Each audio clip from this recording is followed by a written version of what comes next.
Many people wrongly believe that to get more done in their life, they need to say yes, yes, yes, yes, yes.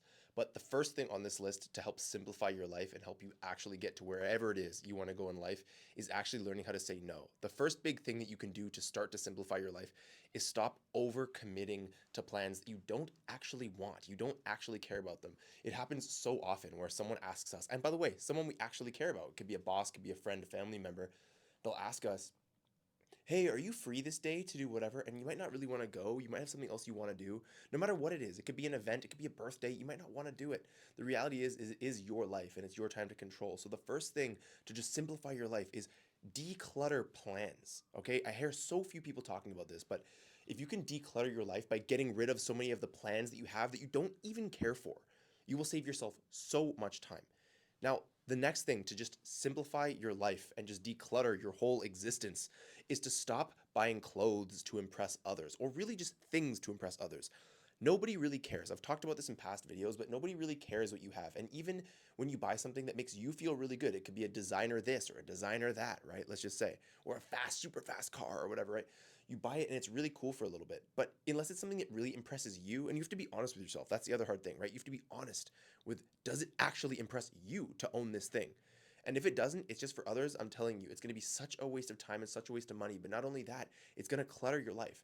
And when your life is more and more cluttered, you have less time to do things that actually matter to you. Because let's face it, guys, we only have a certain amount of time on this planet. And if you recognize that and stop cluttering your life with stuff that's stealing energy and stealing time, you're going to get way more done and you're going to get to where you want to go. And you're going to enjoy your life way more like as you go through it.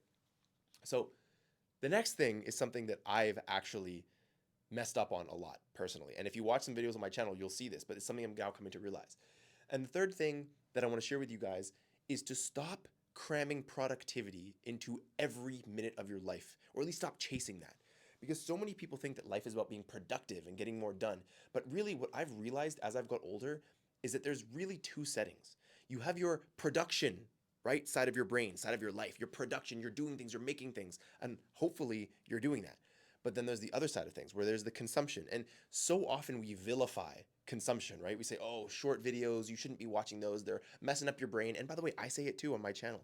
It's messing up your brain. Stop consuming, consuming, consuming. You're eating too much food. Look at these people eating 4 or 5,000 calories a day. And they're like, look at these people that are just watching videos all day long, playing video games all day long, smoking whatever they're smoking all day long, whatever, right? But really, there is a place for consumption. If you're constantly producing things, then it's going to bog your life down by trying to be productive all the time. It'll simplify your life and you'll enjoy your life more when you allow yourself to have time where you consume. It's okay to take time to do that. And by the way, some of the greats do that, okay? Some of the great people to ever exist, they do that too. Even some of the best philosophers, yes, they produced amazing philosophy, but they also consumed amazing philosophy. Okay? Same thing with entrepreneurs. Yes, they create these amazing businesses, but even Elon Musk talks about how he plays video games from time to time. Okay? The next thing, the fourth thing that will simplify your life is stop trying to please everyone. Now, I'm not saying don't please anybody, because there are people in your life that actually do deserve you pleasing them, right? People that really, really matter to you. And often when you do please people in your life that you really care about, you'll find that you please yourself. Making your girlfriend or your boyfriend happy, your husband or your wife, your kids, your parents, right? Not in every case, but in most cases, this will do you really, really well because then you'll be proud of yourself for having done right by them. But when you try and please everyone, you know how complicated your life gets? When just in general, just the amorphous blank person out there, you're just trying to please them, right? And this is goes back to the people who are buying the crazy designer stuff, not because they care about the brands, not because they care about the history of Louis Vuitton or the original designers of Gucci. Like, they don't care about that. They just want the thing that says LV on it or the G's, whatever the logo is, right? That's what they care about. But the reality is that when you stop trying to please everyone and you select a few people to please, your life becomes so simple because then you have deeper and deeper relationships. You begin to understand the people in your life, and then what do? You do right by them. You understand what they really like, what really matters to them. And then according to that behavior is how you actually begin to act. And then your life gets so simple. Who are the people that are important?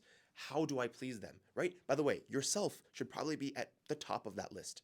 So pleasing yourself is really, really important. And this brings me to the next thing, right? The next thing to simplify your life, out of the 11 things that I'll mention today, is holding on to toxic relationships.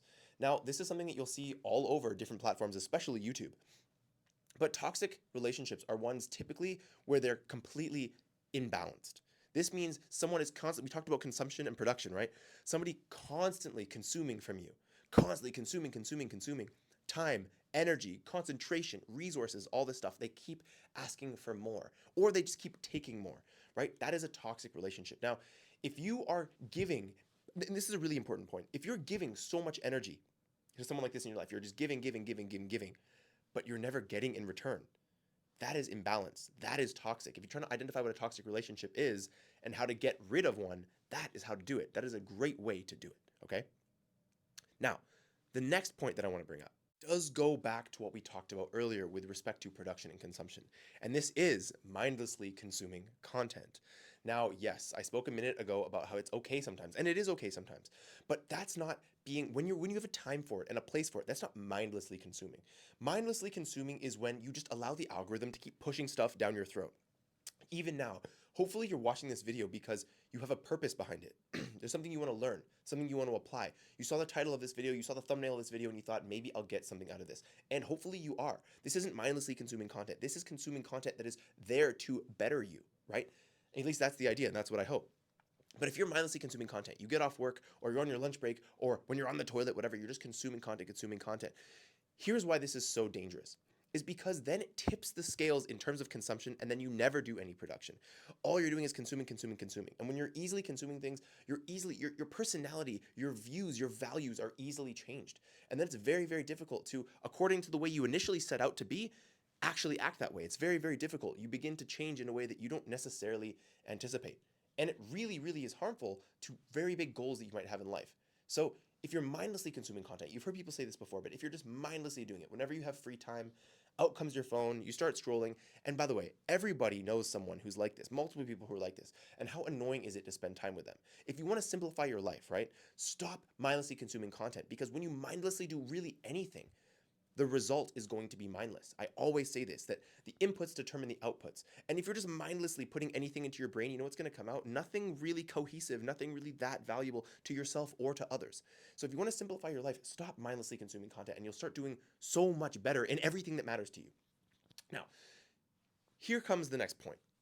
Multitasking everything. Now, I remember a while ago, our business coach sat us down in a boardroom, and he said, I want to show you how useless multitasking is, right? He basically asked us to write, he timed us, and he said, I want you to write down the words, multitasking is a myth, okay?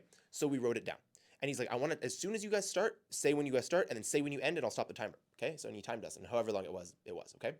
And then he said, now what I want you to do is I want you to write a letter, and every letter underneath it, write a number, okay? The number in sequence, right? So it would be like M1, U2, right, for multitasking.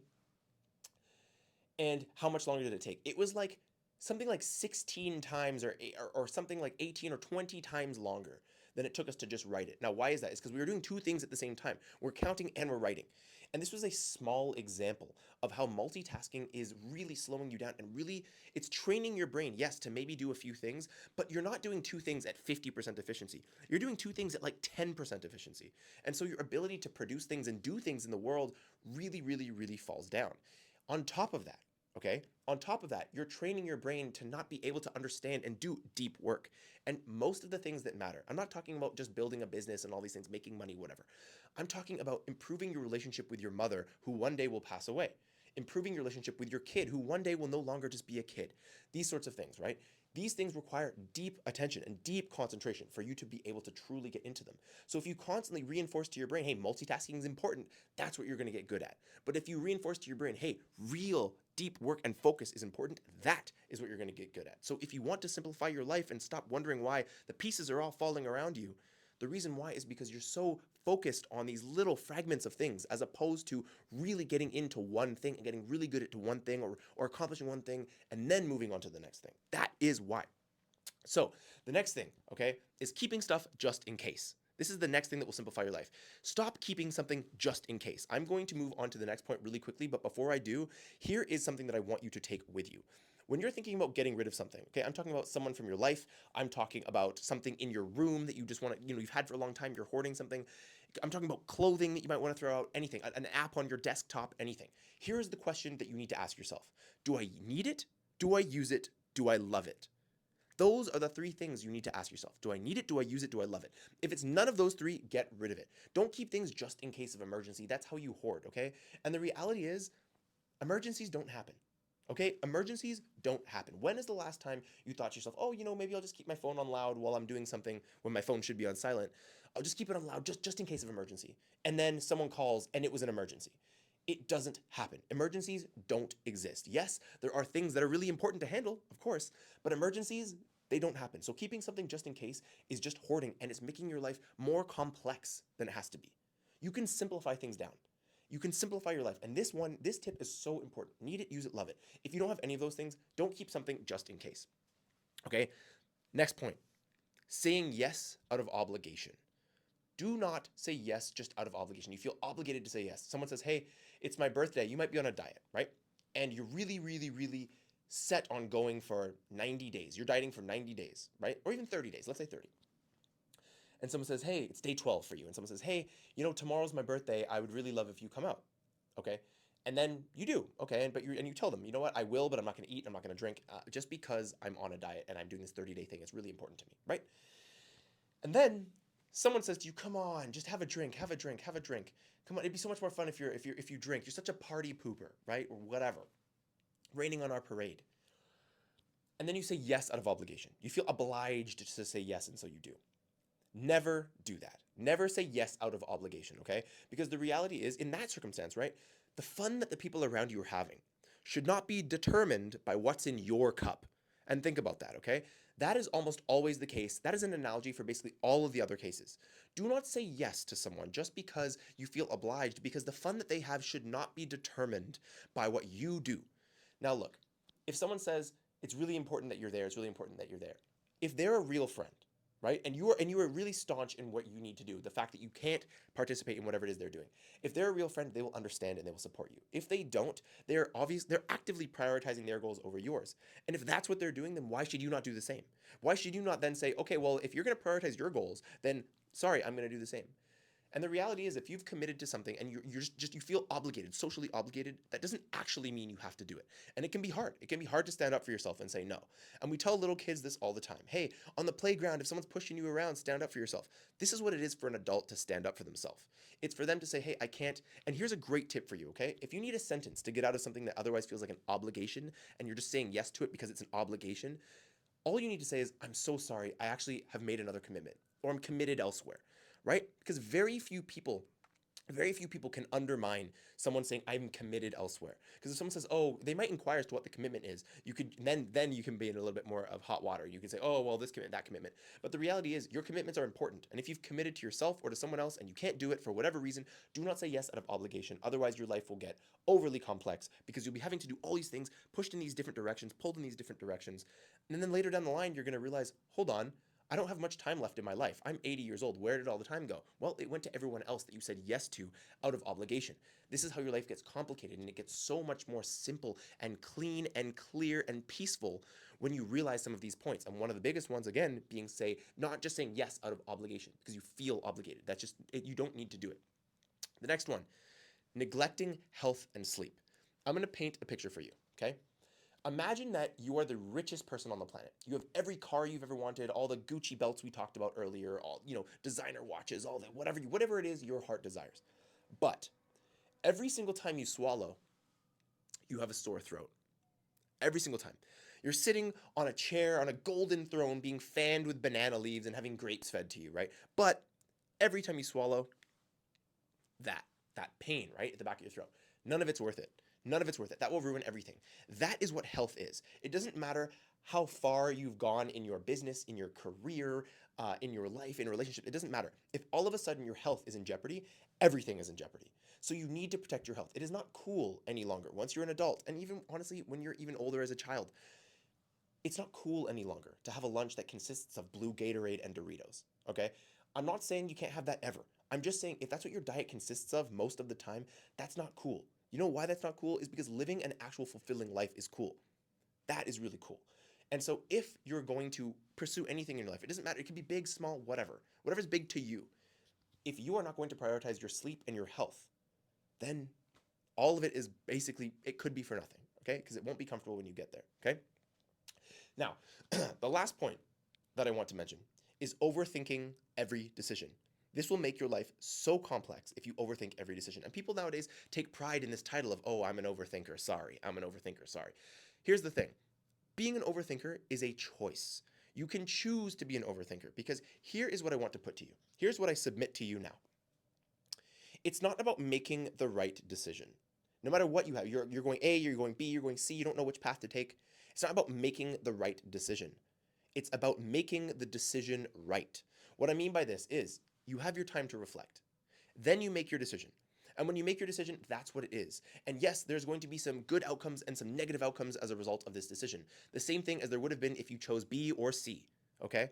There would have been some good, there would have been some bad. Your job is to now make the decision right because any decision could have worked.